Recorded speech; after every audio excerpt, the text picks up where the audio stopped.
scrap mechanic, but in desert wasteland. So my idea is to just change the entire terrain generation, just like I did with my Wrath mod, but make it so that everything is a desert. I think I'll just change these type things to the desert. So technically the game should now think everything is a desert tile? Or I might just have broken the entire world generation, I don't know. The stat area will always look like this, I'll have to remove this later. Well, that would have been too easy. But now, for some weird reason, there are no lakes anymore and a lot of chemical plants. And look how weird the forest behaves. This is really odd. Maybe I can just replace all these types to desert types? Alright, I replaced all of the 69 nice occurrences of the type thing. So perhaps I'm lucky now? Like, I really have no idea what to expect. At least they didn't break the terrain gen yet. And oh my god, it's working! Look at it! All of the entire world is now just a desert landscape.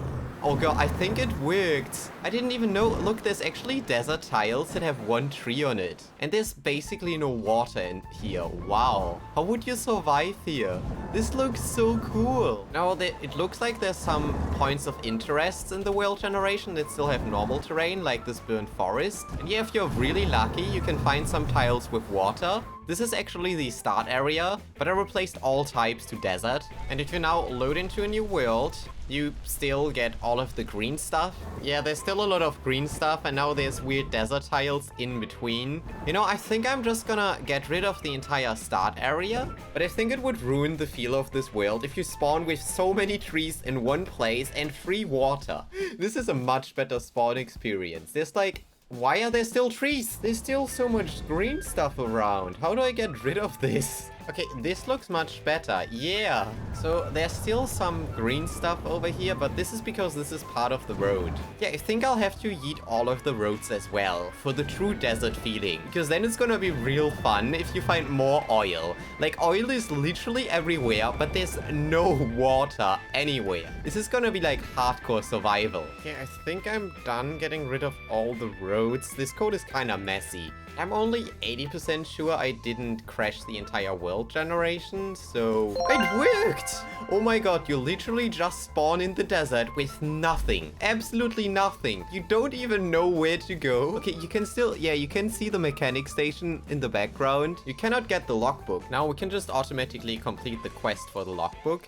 And now if I load into the world, I've got the logbook unlocked and I can set the waypoint for the mechanic station. So I'm gonna upload this mod to the workshop and let me know if you want to see a dedicated video on this, because it's probably gonna be really tough to survive in the desert. Add in the battery generator that Axelot teased in the dev blog. Well, just looking at what this actually is, it's gonna be kind of a nightmare to program, because you can see there's a rotating part on the part itself. And since I mostly just yoinked the existing files, and there's no part that has a rotating part, it's not really easy to do, but I think I have a workaround. Oh, I have a much better idea. Maybe I can make it so you can connect the battery container to a bearing, and if the bearing spins, it will recharge batteries. That would be so easy to do. At least I hope so. Okay, so we literally just add 2 connection outputs to the container.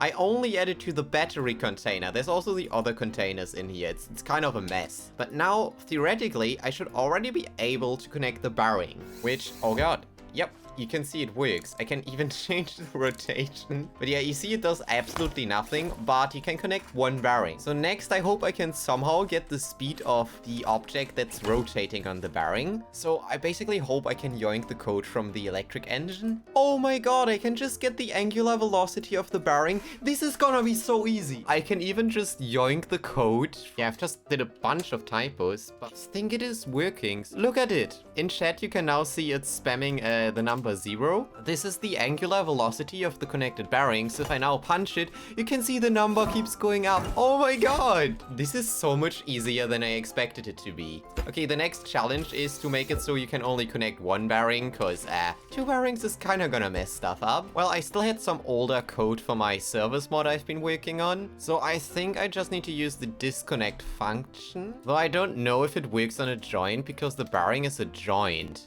Yeah, that was a fail. I'm so stupid, I can just yoink the code from the engine. Wait, I think I can literally just yoink this function. Don't think it crashed yet. Yep, it's working. Let's see if I can... Yes, max connections reached!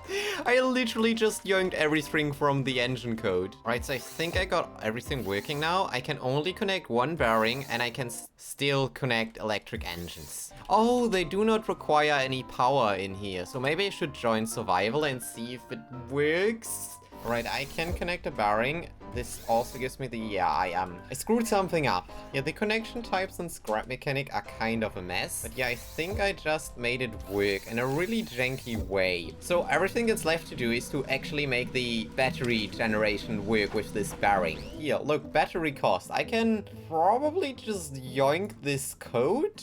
So I kind of yoinked the code and I think I made it work. If I now hit it, I should see the battery cost in chat, but it always stays at 0. Yeah, this is using bearing.applied impulse, but we're not actually applying an impulse. Well, remember how I said this was easy to do? Now I'll need to literally get the object that's attached to the bearing, get its mass, and find a formula to calculate its energy. I think I got it to work. No, I cannot interact with it at all. And I don't even get an error in the console. Why does it crash when it tries to use the script?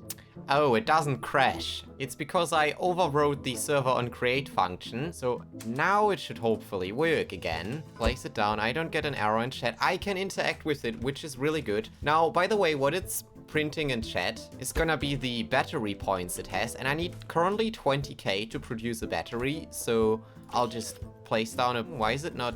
Oh, I did not connect the bearing yet. Look, now it keeps going up. Actually, this is way too fast.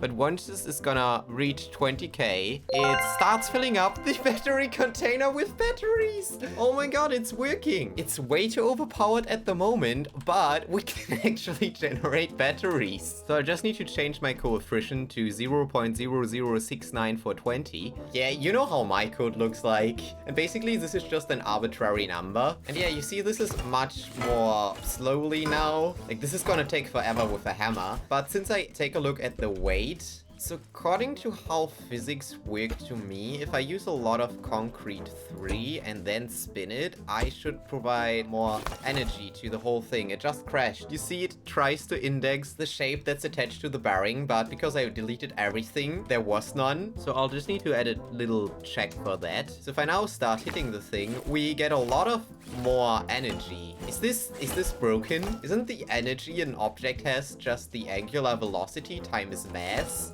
And nope, now we just produce one battery. So it's working. I just need to balance it a bit. Now in the image the dev showed us, the whole thing you rotate was literally just a small pipe thing. Okay, yeah, this seems to be working. So I'll just need to up the speed of the electric engine and we should be able to generate batteries a lot faster. Okay, this is really slow, but I think that's mostly just because this object does not have a lot of mass. But yeah, I'd say this was a success. I'm surprised how doable it was, and it only took me like an hour or so to do. So if you want to experiment with this, I'll make this a mod as well. Gearbox block. Rotational force transfer 90 degrees. So since I just messed with the bearings from the battery container, I'm thinking of a block you can place bearings on. Then you connect the bearings to the block itself. And once this thing starts rotating, it's gonna apply rotation to the other bearing. It's gonna be a little bit janky because we are a little limited by mods, but it should work. First, I'm just gonna make a new mod with the mod tool, and I'm just going to copy the logic gate as a new part. Yep, and I'm literally gonna make the color 69, 69, 69. Then I'll just attach a new scripted component and link that up to the mod data folder. Then I'll just make sure you can only connect one bearing each. There we go, now I can select my new mod. And I'm getting a bug splat. Yeah, this likely means I messed up this file. Yeah, I think you can't have a .rend file in your mods. So you just open the file and literally copy the contents of it. And now if I save it, it should work. Yes, I don't think my game crashed yet. And there's a new part, which is a 69, 69, 69 logic gate. Yay, when I place it down, it says, hello world. So my script is working, and yep, it's even showing up a connection point, which is really cool. And if everything worked, I can even connect it to bearings already. So yeah, we can... Oh god, even the bearings turn into this gray color. That is so cool. Okay, now this one is an output bearing. Look, I can't connect it to the second bearing, but I can connect the second bearing to... Okay, this is weird. Okay, I can't connect the bearing to it, but you can... Why did all of the connections... Oh, this is a normal logic gate. I'm so stupid. Okay, so we can connect one bearing to it, but... Oh, whenever I connect a bearing to it, it will automatically become a child. So I guess I'll have to copy the code from the battery container. Oh, wait, I didn't have to copy the code. I just set the limit to 2. And if I now replace this thing, I should be able to connect 2 bearings to it. Yeah, just like this. I don't know how I can make sure that only bearings that are directly placed on the block can be connected. So I think if you just connect one that isn't on the block, it just won't work. Right, so I now just did a wonky way of adding a chat message. Now I don't get a chat message because I wired it up correctly, but if I now wait to connect a bearing that's not connected to the gearbox to the thing, it spams my chat with place the bearings on the gearbox. And I think I'm gonna make that a display alert because it's kind of annoying if it spams chat. Right, so yeah, you can now see it says place the bearings on the gearbox. And it's not gonna stop.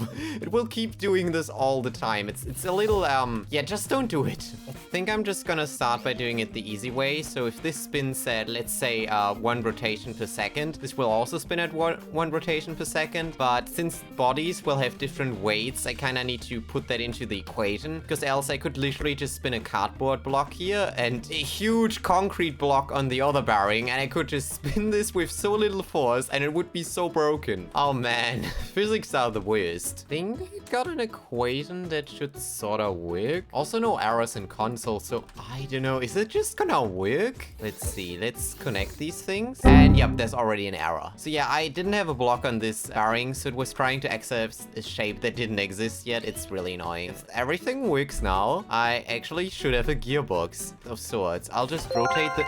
Oh my god, it's working! I can't believe it. Okay, it's a little wonky, just as I expected, but like it kind of works. Yeah, we're not done yet. Yeah, I turn one bearing and it also turns the other. Oh my god, this works so well. And now actually, what happens if I invert one bearing? Is it now just gonna spin in the opposite direction? It just works. Okay, I don't think it... Oh my god. It keeps spinning all the time now.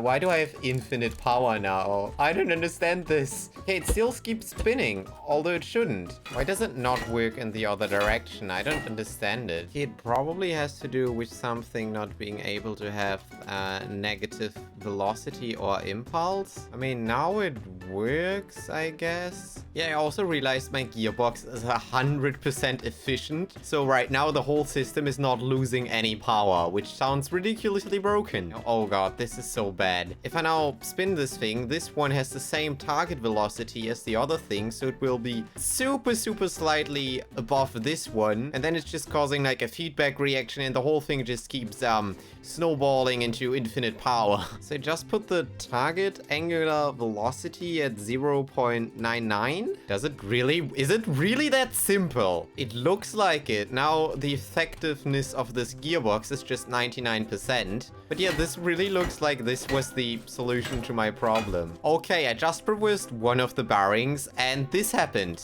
I want to see if this actually works in a normal scenario. Oh yeah, it's a little buggy, the physics. But I mean, what would you expect? It's me who does all the code here.